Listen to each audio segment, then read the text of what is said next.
معیشت برباد ہو رہی ہے، ریاست کے ڈالرز ختم ہوتے چلے جا رہے ہیں۔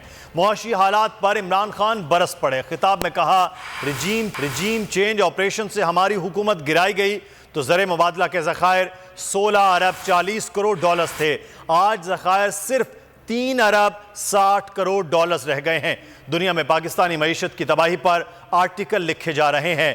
2 دن میں ڈالر کی قیمت میں 33 روپے کا اضافہ ہوا، لیکن حکمرانوں کو کوئی مسئلہ نہیں کیونکہ ان کے پیسے باہر پڑے ہیں۔ عمران خان نے کہا کہ انہوں نے پہلے ہی بتایا تھا کہ سازش کامیاب ہوئی تو حالات خراب ہو جائیں گے۔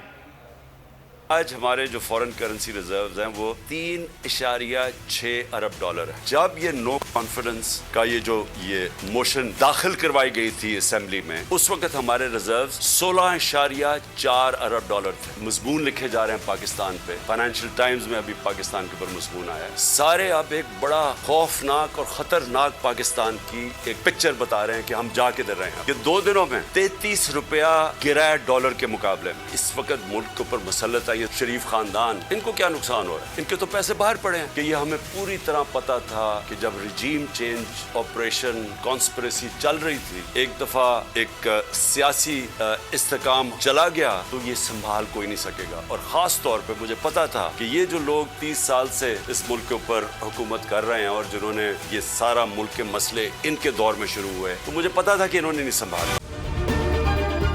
اگر یہ ویڈیو آپ کو پسند آئی ہے تو ہمارے چینل کو سبسکرائب کیجئے اور بیل آئیکن کو کلک کیجئے۔ 2022 بہت سارے تحفے بھی دیکھے گیا پاکستان کی عوام کو۔ پاکستان کی عوام کو ایک تحفہ یہ دیا کہ عوام کو پتہ چل گیا کہ پاکستان کا میڈیا کیا ہے۔